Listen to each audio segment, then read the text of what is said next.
읽겠습니다. 제가 먼저 읽겠습니다. 수많은 무리가 함께 가 있으에 예수께서 돌이키사 이르시되 물은 내게 오는 자가 자기 부모와 처자와 형제와 자매와 더욱이 자기 목숨까지 미워하지 아니하면 능히 내 제자가 되지 못하고 누구든지 자기 십자가를 지고 나를 따르지 않는 자도 능히 내 제자가 되지 못하리라.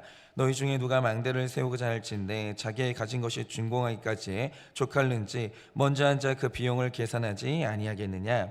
그렇게 아니하여 그 기초만 쌓고 능히 이루지 못하면 보는 자가 다 비웃어 이르되 이 사람이 공사를 시작하고 능히 이루지 못하였다 하리라. 또 어떤 임금이 다른 임금과 싸우러 갈 때 먼저 앉아 1만 명으로서 저 2만 명을 거느리고 오는 자를 대적할 수 있을까 헤아리지 아니하겠느냐. 만일 못할 터이면 그가 아직 멀리 있을 때 사신을 보내어 화친을 청할지니 이와 같이 너희 중에 누구든지 자기의 모든 소유를 버리지 아니하면 능히 내 제자가 되지 못하리라. 소금이 좋은 것이나 소금도 만일 그 맛을 잃으면 무엇으로 짜게 하려. 다 같이 읽겠습니다. 땅에도 거름에도 쓸데없어 내버리느니라. 들을 귀가 있는 자는 들을지어다 하시니라. 아멘. 네, 제가 오늘 말씀을 묵상하면서 이럴 때가 있어요. 그냥 평소에는 잘 느끼지 못하다가 어느 날 제가 어떤 말씀을 읽을 때 각성할 때가 있어요. 새로운 사실에 대해서 이미 알고 있던 사실이 새롭게 다가오거나 아니면 전혀 몰랐던 사실 때문에 내가 각성할 때가 있거든요. 그런데 제가 이 말씀을 읽으면서 다시 한번 각성이 일어난 게 있어요. 그게 뭐냐면 제가 오늘 말씀을 보면서 다시 느낀 게 하나 있는데 그게 뭐냐면 예수님이 정말로 우리가 보는 것과 다른 걸 보세요. 그러니까 내가 보는 것을 예수님도 보는 게 아니에요. 내가 보는 것과 예수님이 보는 것이 완전히 달라요. 예를 들면 이런 거죠. 오늘 우리는 오늘만 보잖아요. 하나님은 오늘만 보는 법이 없어요. 하나님은 미래도 같이 봐요. 그러니까 오늘만 보는 사람은 오늘의 현상으로만 느끼고 생각을 하잖아요. 그런데 예수님은 내일까지 보기 때문에 미래 10년 내 구원까지 보기 때문에 하나님이 오늘 일어나는 일들에 대해서 느끼는 감정이 생각이 완전히 우리랑 달라요. 예를 들면 이런 거잖아요. 나사로가 죽었어요. 그 누이들이 다 울어요. 예수님은 안 울어요. 나사로가 죽었는데 다른 사람들은 애통해서 우는데 예수님은 안 울어요. 왜입니까? 그 나사로의 누이들은 오늘만 봐요. 나사로가 죽은 것만 봐요. 그런데 예수님은 나중에 나사로가 살아나고 영광 받을 것까지 보시니까 안 울어요. 여러분, 내가 보는 걸 예수님도 본다라고 착각하시면 안 돼요. 내가 보는 것과 예수님이 보시는 게 아예 달라요. 그러니까 우리의 관점이 빨리 하나님의 관점으로 바뀌지 않으면 하나님과 같은 길을 걸을 수가 없는 거예요. 하나님의 일이 수용이 안 되는 거예요. 내가 보는 걸 하나님이 봐야 되는 거 아니에요. 그러니까 이런 거죠. 우리가 오늘 막 그러잖아요. 내가 고난당하고 있을 때 하나님 보고 있어요? 내가 아프잖아요. 내가 고난당하고 있잖아요. 하나님, 내가 보는 걸 하나님도 보고 계시냐고 이걸 공감이라고 착각해요. 아니에요. 하나님은 우리랑 공감하시는 분이 아니에요. 하나님 섭리하시는 분이지. 그러니까 내가 빨리 하나님이 보는 걸 나도 봐야 되는 거예요. 그래야 주님과 같은 길을 갈 수가 있는 거죠. 그러니까 우리가 너무 잘 아는 사무엘상 16장 7절을 보시면 하나님의 눈이 주목하는 오직 한 가지를 너무 잘 말씀해 주시는데 이렇게 말씀하시죠. 내가 보는 것은 사람과 같지 아니하니 사람은 외모를 보거니와 나 여호와는 중심을 보느니라 이러세요. 그러니까 다윗을 선택하시는 거예요. 하나님의 보는 눈이 사람하고 같았으면 다윗은 죽었다 깨어나도 왕이 되지 못해요. 선택 못 받아요. 그럼 중요한 건 이거죠. 여러분, 우리는 천국 가는 사람을 택자라고 하잖아요. 왜 내가 택자예요? 여러분은 왜 택함 받았어요? 이유가 뭐냐면 사람이 보는 것과 하나님이 보는 것은 같지 아니하기 때문이에요. 사람이 보는 눈으로 하나님도 봤으면 우리는 택함 받을 사람이 아무도 없는 거예요. 아무도. 그러나 오늘 우리가 택함 받은 이유가 뭐냐? 하나님이 보시는 것은 사람이 보시는 것과 보는 것과 같지 아니하기 때문이에요. 이걸 인정하고 우리가 하나님이 보는 걸 나도 봐야 되는 거예요. 이게 영성이에요. 이게 통찰력이고 이게 영안인 거예요. 그러니까 우리가 하나님이 하시는 모든 일의 전반을 이해하려면 그분이 보는 것을 나도 봐야 되는 거죠. 안 그러면 그분이 우리에게 주시는 고난이나 우리에게 주시는 시험이나 우리에게 주시는 모든 아픔을 이해할 방법이 없는 거예요. 해석이 안 되는 거예요. 봐야 돼요. 하나님이 보는 걸 내가 봐야 돼요. 그래야 우리 삶에 일어나는 모든 하나님의 일이 해석이 되는 거죠. 그리고 오늘 말씀도 그러해요. 오늘 그분이 뭘 보시는지 이걸 봐야 오늘 예수님의 행동이 이해가 되는 거죠. 그러면 그게 뭔가? 자, 여러분이 오늘 말씀을 보시면 시작이 어떻게 시작되는가? 수많은 무리가 예수님과 함께 가고 있는 장면으로 시작을 해요. 그런데 여러분 보세요. 예수님이 가지신 인생의 목적이 영혼 구원인데 지금 수많은 무리가 예수님을 따르고 있어요. 같이 가고 있어요.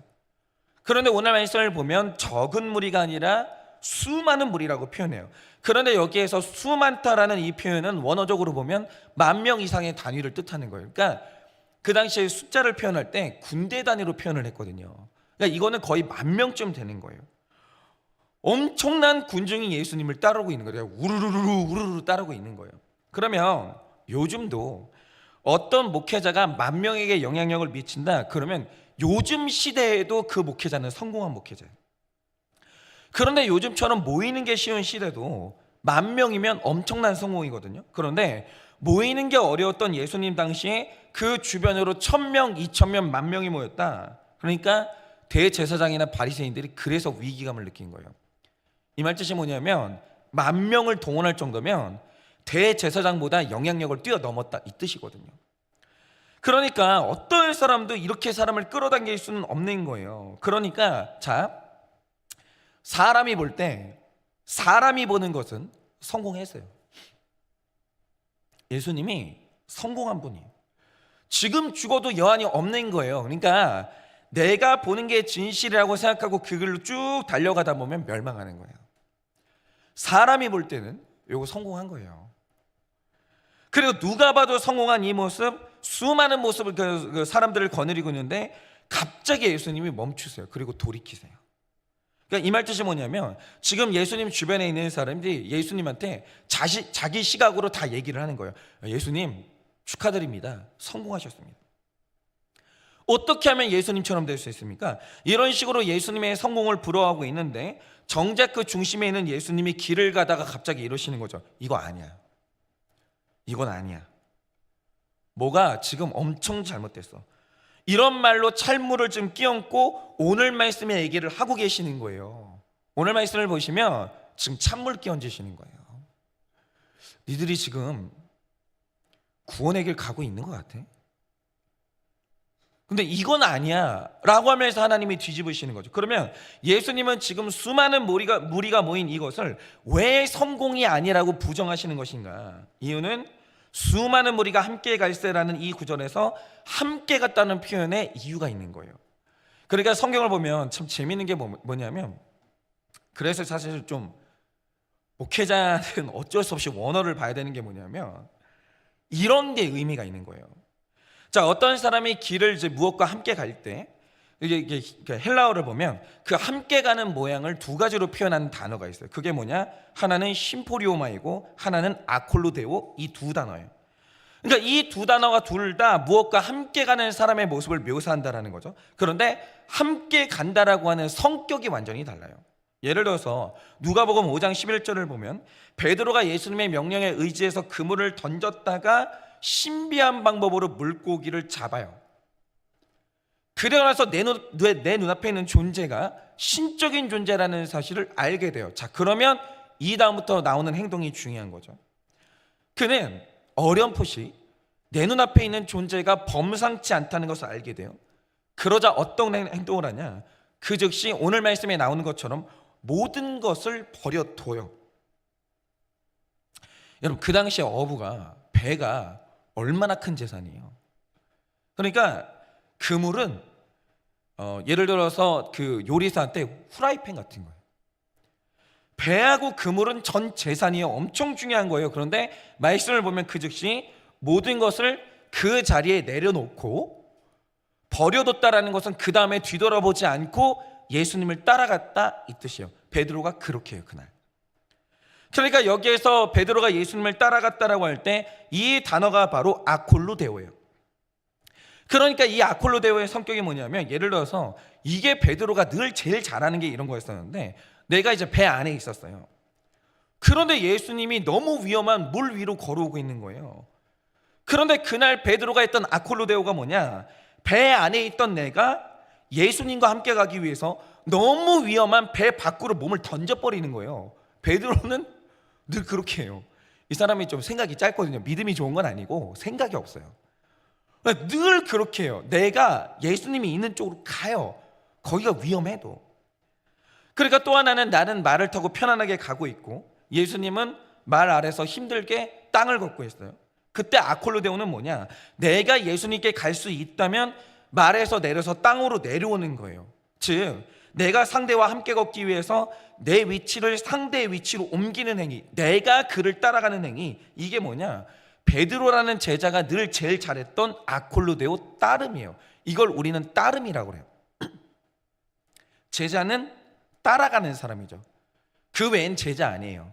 제자는 스승이 어디로 가든지 따라가는 존재예요. 그것만 제자라고 하는 거죠.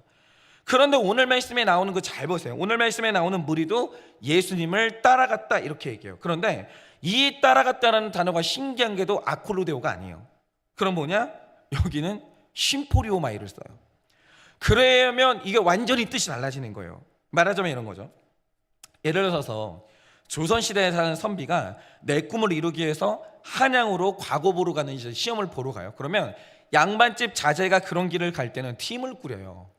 일단 부모님이 말을 이제 구합니다. 그리고 먼 길을 가면 재산을 가지고 가잖아요. 얼마간의 돈을 가지고 가잖아요. 그러면 그를 경호할 몸종을, 이 팀을 꾸려요. 그러니까 이렇게 떠나는 거죠. 그러니까 지체 높은 양반이면 반드시 몸종, 말과 함께 가는데 함께 가죠. 말도 그와 함께 가고 몸종도 함께 가요. 그런데 왜 함께 가는 이 양상이 뭐냐라는 거죠. 양반이 내 꿈을 이루기 위해서, 혹은 그 길을 더 빨리 가기 위해서, 혹은 더 편안하게 가기 위해서 올라탄 거죠. 그들이, 나를 둘러싼 모든 사람들이 나의 조력자인 거예요. 이게 뭐냐면, 모양은 분명히 같이 가는 게 맞아요. 맞는데 내가 상대 쪽으로 간 게 아니라 상대가 내 밑으로 들어와서 나를 돕는 거예요. 그리고 같이 가는 거죠. 여러분, 이거는 엄청난 차이예요. 이거는 그냥 엄청난 차이예요. 그러니까 모양은 같이 가는 게 똑같아요. 근데 끌고 가는 사람이 다른 거예요. 같이 가는 모양이 아콜로데오가 되면 길 가는 방향의 주도권이 나에게 없는 거예요. 주도권은 예수님이 갖고 나는 따라가는 거예요. 그가 어디를 가든지 나는 수동적으로 끌려가는 거죠. 그런데 같이 가는 이 성격이 쉼포리오마이가 되면 예수님은 내가 가는 길의 조력자가 되는 거예요. 나는 내 길 가고 예수님이 내 등 뒤를 미는 거예요. 이거는 완전히 다른 거예요. 완전히 다른 거. 그런데 불행하게도 오늘 수많은 군중이 예수님과 함께 갔다라고 하는데, 여기에서 함께 갔다라는 말의 두 가지 헬라어 중에서 오늘 본문이 무슨 단어를 채택하는가? 쉼포리오마이예요. 그러니까 이 많은 군중들이 구원의 길 가시는 예수님을 내가 따라가는 게 아니라, 이들은 지금 다 각자 자기 꿈이 있어요. 여기 지금 10,000명이 있다라고 하죠. 10,000명이 다 자기 꿈이 있어요. 동상이몽이에요. 그리고 내가 가고 싶은 길이 있는데 그걸 이루어질 수단으로 예수님이 선택이 된 거예요. 그러니까 이 사람과 같이 가면 이제 이런 거죠. 이 사람이 있으면 내가 신분 상승이 되겠다. 지금 이 사람한테 빨리 충성하면 개국공신이 되어서 땅을 한 평이라도 더 받겠다. 이래서 각자 자기 꿈을 위해서 예수 위에 올라탄 거예요. 그러니까 이 대표적인 사람이 가룟 유다였는데, 가룟 유다는 가고자 하는 길이 있었어요. 꿈이 있었습니다. 그런데 내가 가는 길에 내가 타야 될 말로 선택된 사람이 누구냐? 그게 바로 예수님이에요. 그런데 이런 거잖아요. 내가 가고자 하는데 예수가 내가 가고자 하는 길로 안 가는 거예요. 때려봐도 안 가는 거예요. 그러자 어떻게 합니까? 그 말 팔아치우는 거예요. 내가 가는 길로 네가 나를 도울 수 없으면 팔아치우는 거예요. 그렇게 되는 겁니다. 그런데 예수님이 이걸 몰랐냐? 알았어요. 예수님이 이걸 정확히 아시는 거예요. 이 많은 사람들이 나랑 왜 같이 가는지 아신 거예요. 그러니까 예수님이 이건 아니야 라고 외치시면서 너희 집은 어디 가니? 너희 집은 어디 가니? 값을 치르라는 거니 나보고 값을 내라는 거니 근본적으로 너희가 지금 어디로 가고 있는지 물어보시는 거예요. 그리고 이 길은 아니야. 나 지금 돌이킬 거니까 나랑 같이 갈 사람은 가고 아니면 마라 라고 판을 뒤집어 버리시는 거예요. 여러분, 바로 이겁니다. 우리가 지금 다 신앙의 길을 가고 있어요. 그러니까 겉으로 보면 일단 교회에 나오는 사람들은 같은 성경 가지고 같은 찬양하면서 다 예수님하고 같이 가고 있는 모양은 똑같아요. 그런데 신앙의 양태는요, 두 가지밖에 없어요. 교회에 나오는 모든 사람들은 딱 이 두 가지 부류로만 나눠요. 그게 뭐냐? 내가 어디 있든지 예수님이 서 계신 곳으로 내 위치를 옮기는 사람이 있고, 내 생각도 옮기는 사람이 있고, 내 꿈도 옮기는 사람이 있고, 가치관도 옮기는 사람이 있어요. 내가 바꾸는 거예요. 예수님이 말씀하시면 내가 바꾸는 거예요. 그런데 내 길을 더 성공적으로 걷고 싶어서 예수님 위에 올라탄 분들이 있다라는 거죠. 그러니까 제가 이번 주에 이제 어떤 교회를 다녀왔는데, 야, 교회마다 완전히 교회 풍이 달라요. 그러니까 교회 이제 문화가 다른데, 이 교회가 이제 문화가 뭐냐면 한 교회에 3대가 같이 다녀요. 지금 조명이 어떻게 꺼졌어요? 네, 어쨌든 간에 뭐 이런 분위기도 나쁘지 않네요. 뭐 어쨌든 간에 네. 하여튼 그 교회에 이렇게 3대가 같이 다니는데, 3대가 같이 놔두세요. 3대가 같이 다닌다는 말의 의미가 뭐냐면 한 집에 3대가 같이 살아요. 그래가지고 할머니, 시어머니, 며느리가 이제 같이 사는 집들이 있는 거예요. 그래가지고 그 집이 이제 교회를 이제 같이 다니는 거죠. 그러면 이제 며느리 마음은 어떨까요? 뭐 어쨌든 간에. 근데 이제 그날 이제 설교를 하면서 그런 말씀을 했어요. 뭐냐면 거기 이제 그 예배를 드리는데 3대가 다 예배를 드리고 있는 거예요. 그래서 제가 거기 이제 불을 던지러 갔죠. 이게 불을 던지는데 무슨 설교를 했냐면, 여기 이제 같은 집에 살고 있는 할머니도 있고 시어머니도 있고 며느리도 있는데, 그런데 관계의 우선순위가 뭘까요? 라고 했죠. 1순위는 부부관계고요, 2순위는 자녀고요, 3순위가 부모입니다. 그날 분위기 어땠을 것 같으세요? 근데 그거 성경적인 거 맞거든요. 죄송한데 그건 성경적인 게 맞아요. 그러면 분위기가 어땠을 것 같으세요? 제가 그날 분위기를 딱 보면 분위기는 두 개밖에 없어요. 하나는 뭐냐면, 뭐래? 어디서 또 저런 이상한 목사를 데려왔나? 라고 하면서 불편한 분이 있고, 또 어떤 분들은 진짜 그런 분들이 있어요. 몰랐네.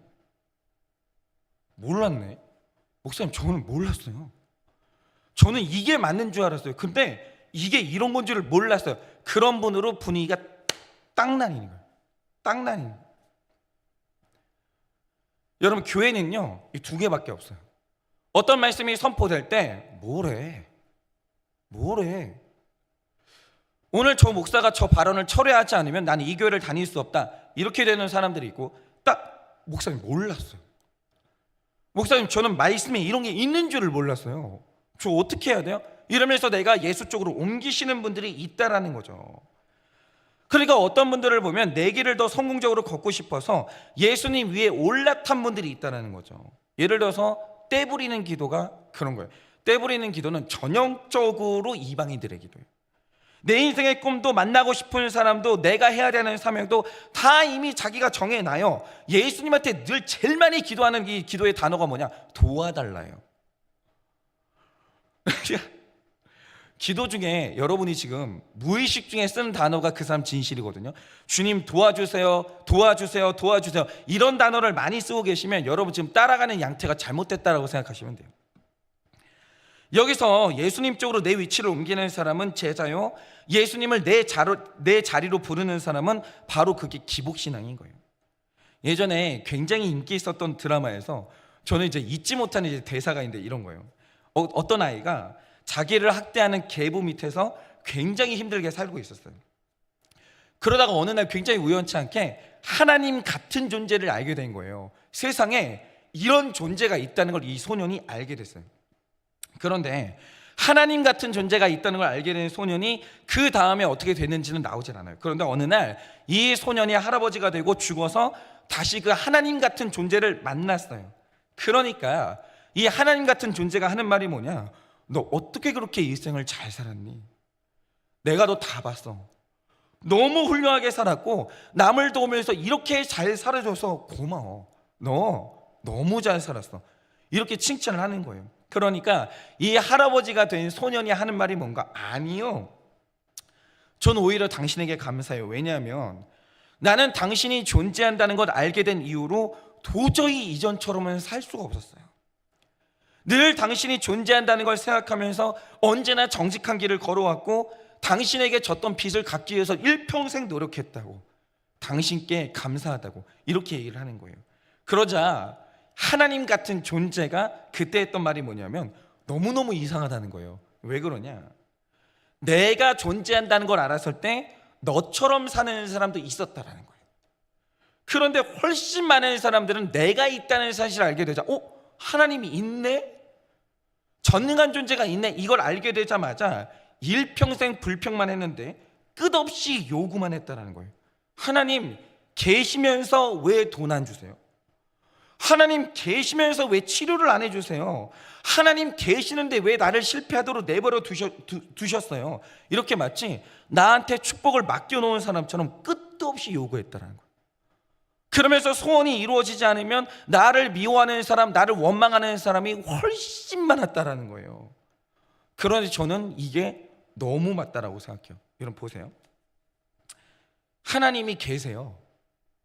여러분이 그거 알게 됐어요. 그 의미는 여러분에게 뭐예요? 우리는 하나님이 있는지 없는지 헷갈리는 존재들이 아니잖아요. 신자이기 때문에 우리는 하나님이 있다는 걸 알아요. 그게 여러분에게 미치는 영향은 뭐예요? 어떤 의미예요? 하나님이 있어서 오늘도 옷깃을 여며지고 하나님이 오늘도 내 삶을 보시기 때문에 하나님 뜻대로 살아야 됩니까? 아니면 하나님이 계시는데도 왜 나는 오늘도 이렇게 힘들어야 되는지, 왜 오늘 하나님이 내 소원을 들어주지 않는지 오늘도 원망의 대상이 생겨서 좋으십니까? 그러니까 어떤 사람은요, 하나님이 있다는 걸 알았어요. 그래서 잘 됐어요. 오늘 내 실패의 원인을 다 하나님한테 돌려요. 당신이 도와줄 수 있었는데, 당신이 소원을 이뤄줄 수 있었는데 안 됐으니 당신 탓이라는 거예요. 전부 다 하나님 탓으로 돌려요. 원망의 대상이 생겨서 좋고 책임 전가할 대상이 생겨서 좋고 이러시는 분들이 있다는 거죠. 그런데 여러분, 성경에 나오는 제자가 뭡니까? 다니엘이 대표적인 제자인데 이래요. 언제나 그분 뜻으로 나를 옮기는데, 그가 나를 살려주시면 감사한데 그리 아니하셔도 예수님이 계신 곳이 풀무불이면 내가 그곳으로 가겠다라는 거예요. 즉 제자는 내가 서 있는 곳에 내 서 있는 곳에 주님이 서 계신 곳에 나의 안전이 있고 처자와 형제와 자매 같은 편안함이 있고 내 목숨 같은 가치관이 있는 거예요. 예수님이 계시는 쪽으로 내가 가는 게 그게 제자라는 거죠. 설령 그리 아니하실지라도 십자가가 거기에 있어도 그 자리를 안 옮기는 게 제자라는 거죠. 그게 제자예요. 어디로 가겠냐 이거죠. 그런데 제가 자주 말씀드리지만 세상에는 저항적인 무신론자에게 있어요. 여러분, 저항적인 무신론자가 뭡니까? 하나님이 내 뜻대로 움직여주지 않아서 하나님께 실망하고 분노하는 사람들이 저항적인 무신론자들이에요. 여러분, 예수님은 어떤 분이었을까요? 예수님이 기도에 거절당한 적이 있습니까? 없습니까? 있습니다. 겟세마네 동산에서 완전히 거절당했어요. 주님, 살고 싶습니다. 십자가 말고 다른 길이 있으면 내가 그거 하겠습니다. 십자가만 피하게 해달라고. 그게 예수님의 그날 기도였어요. 근데 하나님이 완전히 거절하세요. 그런데 거절하시는 그날, 그게 하나님 뜻이면 이루어지기를 원합니다. 기도가 그렇게 종결이 돼요. 내 뜻이 이루어지지 않아서 주님이 나를 거절했기 때문에 나는 오늘부터 당신을 믿을 수 없습니다. 제자는 그런 말 안 해요. 왜냐하면 그분이 보는 것과 내가 보는 것이 다르기 때문에, 하나님이 옳다는 걸 믿기 때문에 결국 그분 뜻을 따라가는 거예요. 그 신뢰, 그게 제자인 거죠. 하나님, 어떻게 막을 힘이 있으면서 나를 이 사고가 나게 만들었습니까? 하나님, 그렇게 가진 게 많으시면서 어떻게 이렇게 오늘 나를 먹고 사는 게 힘들게 하십니까? 그렇게 나에게 그리 아니하심으로 응답하시면 나는 더 이상 당신을 따를 수가 없습니다. 이렇게 선언하는 게 저항적인 무신론자라는 거예요. 뭐 어쩔 수 없죠. 제자가 될 수 없는 거예요. 하나님이 그렇게 하실 때는 그런 이유가 있는 거예요. 이걸 믿는 게 제자예요. 이걸 믿는 게 제자예요. 그리고 따라가는 게 제자라는 거죠. 근데 나중에 제자가 아닌 사람들은 어쩔 수가 없어요. 그거는 반드시 드러납니다. 일평생 주님 속일 수가 없어요. 제자가 아닌 사람은 반드시 드러나요. 반드시. 그들은 예수님을 아콜로데오, 따를 생각이 전혀 없기 때문에 자기 인생에 그리 아니하실지라도 이게 있을 수가 없는 거예요. 처음에 몇 번 해요. 하나님하고 타협하려고. 뭐 타협의 선은 정해져 있는 것 같아요. 이 무신론자들도 몇 번 해봐요. 자기 선 넘어가잖아요. 그날 폭발하는 거예요. 더 이상 따라가는 게 안 되고 어느 날 주님과 안티가 되는 거예요. 그건 그냥 자기 정체가 드러납니다. 나는 거죠. 주님이 잘못된 게 아니에요. 그런데 오늘 예수님이 말씀하시는 게 뭐냐 하면, 우리 마음 안에 분명히 제자가 있긴 한데, 분명한 건 우리가 방심할 때마다 예수님 위에 올라타서 내 출세의 길을 가고자 하는 수많은 이 물이, 그게 내 안에 들어온다라는 거예요. 그런데 오늘 우리가 예수님과 함께 삶을 돌이킨다는 게 뭐냐면, 수시로 내 안에 들어온 수많은 군주들을 내쫓는 거, 이게 바로 돌이키는 거예요. 이건 아니야, 이 길로는 갈 수 없어, 이렇게 하는 게 바로 돌이킨다는 거죠. 그게 뭐냐면 내 죄를 보는 큐티고, 큐티 안에서 내 안에 있는 이 수많은 무리를 보는 순간 그는 예수님과 함께 돌이키게 되는 거예요. 그러니까 저는 이제 늘 생각하는 게 뭐냐면, 내가 어디까지 예수님을 원망하지 않고 따라갈 수 있는가, 그 마지막 선이 어딘가, 제가 아직 그게 검증이 안 됐어요. 왜냐하면 저는 한일교회를 와서 7년 차까지 아직 실패한 게 없어요. 뭐 엄청난 성공을 이룬 것도 아니지만 처참한 실패를 한 적이 없기 때문에 과연 내가 어디까지 주님을 따를 수가 있는가, 이 선이 어딘지 잘 모르겠어요. 전 아직 검증이 안 된 사람이에요. 그러니까 제가 이제 한일교회 처음 부임했던 초기에 제 안에 그거 있는 줄 알겠어요. 그러니까 내 안에 아직도 주님을 다 따라가지 못하는 게 있는데, 한 번 이제 이런 일이 있었던 거죠. 예전에 이제 한일교회 오기 전에 알았던 지체가 있는데, 이 지체가 여러 가지 이유로 주례자를 찾지 못하다가 결혼식에서 이제 저한테 이제 부탁을 하러 온 거예요. 그래서 이제 여러 가지 사정으로 이제 그 주례를 맡게 된 거죠. 근데 주례를 맡게 되고 난 다음에 코로나 사태가 터졌어요. 근데 사실 제가 이제 그 주례를 맡겠다라고 했을 때는 친분 때문에 한 건 아니고, 그때 이제 주님께서 저에게 주신 사명이 있어가지고 그 주례를 이제 수락을 했던 거죠. 뭐 자세히 다 말씀드릴 수는 없지만, 그러니까 저한테 이제 결혼 주례를 이제 부탁했던 사람이 자매였었는데, 결혼식이 임박할 때쯤에 시부모님 될 분이 신천지와 연관됐다는 게 밝혀진 거예요. 그러니까 막 뒤집어진 거죠. 그래서 저는 그 주례 자리에 가서 전해야만 하는 메시지가 있었기 때문에 이 주례를 수락을 했어요. 사명이 있었어요. 그런데 문제는 그 당시가 한창 코로나였기 때문에, 그 당시에 초기에는요, 코로나 걸리면 죽는다, 이 공포감이 어마어마했어요. 그래서 막 결혼식 예배 이거 다 취소했습니다. 그러니까 이 결혼식에 굉장히 많은 문제가 생기기 시작하는 거예요. 먼저 이 결혼식에 사회를 보기로 했던 사람이 못 온다는 거예요. 코로나 때문에. 그리고 하객들도 다 굉장히 많은 분들이 이 전염병 때문에 못 오겠다, 이런 식으로 된 거예요. 근데 저도 그걸 알게 됐죠. 그러니까 주례하는 게 너무 힘들어지는 거예요. 나도 내 목숨 중요한데, 사명이 있는 건 알겠는데 가는 게 너무 두려운 거예요. 점점 힘들어지는 거예요. 그래서 이제 막 뉴스에서 막 죽은 사람들 숫자가 막 나오기 시작하고, 그러니까 이제 결혼식 3일 전이었는데 막 고민이 되는 거예요. 그냥 전화 걸어서 시국이라서 나도 이 결혼 주례하기 힘드니까 가족끼리 조촐하게 해라, 이렇게 전화를 할까, 이런저런 생각이 들면서 나도 나 자신을 보호하고 싶은 욕구가 너무너무 간절해지는 거죠. 못 가겠는 거예요. 그런데 큐티를 할 때마다 네가 그 주례의 사명이 있어, 이거를 계속 말씀을 하시는 거예요. 정말 힘들었어요.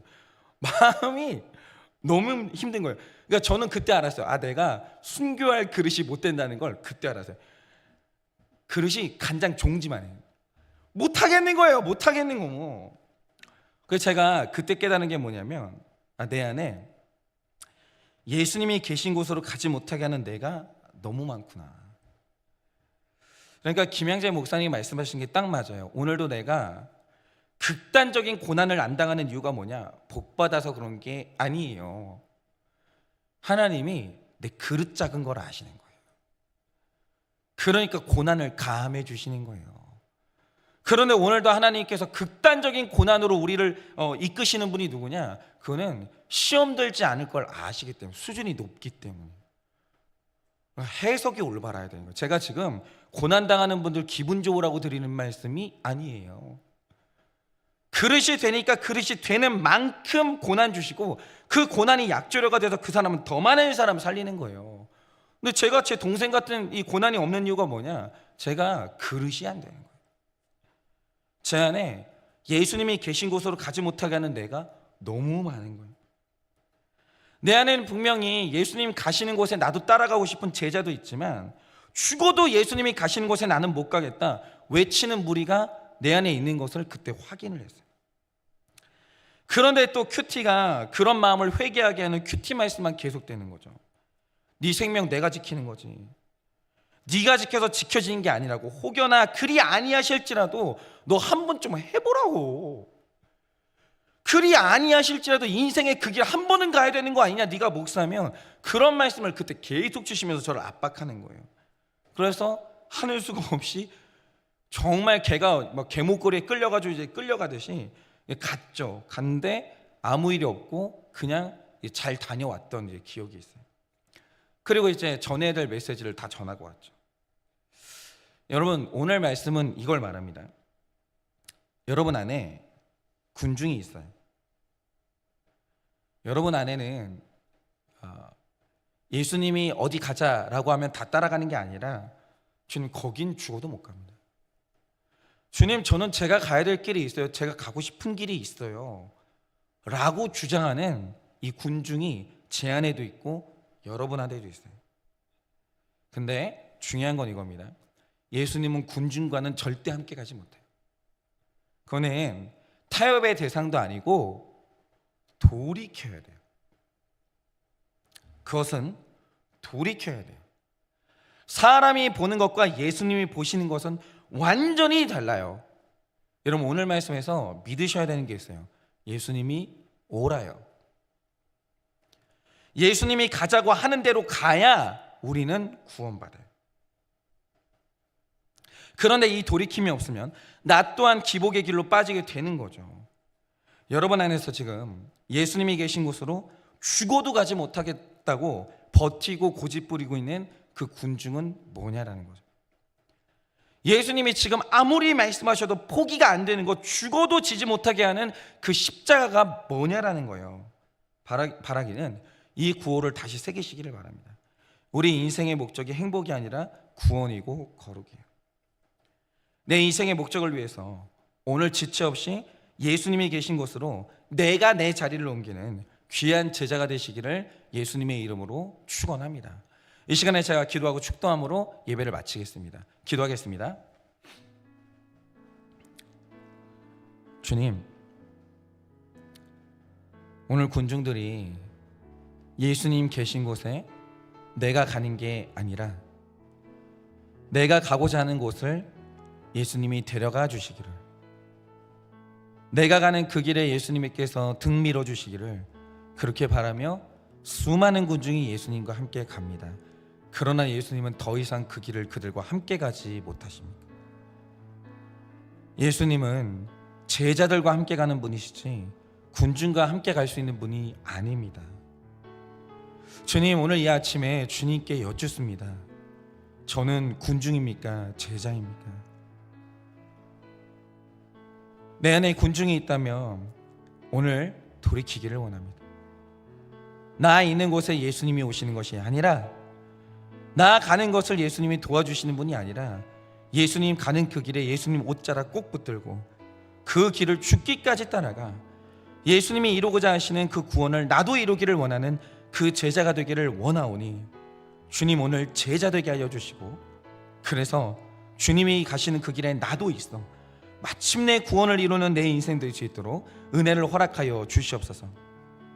지금은 우리 주 예수 그리스도의 은혜와 하나님 아버지의 그 크신 사랑과 성령님의 위로하시고 교통하여 주시는 그 역사하심이 오늘도 군중이 아니라 제자가 되어 예수님 뒤를 잘 따라가 마침내는 예수님이 이루시는 그 구원을 경험하기를 원하는 사랑하는 모든 주의 종들의 머리 위에 지금으로부터 영원 무궁토록 함께 있을지어다.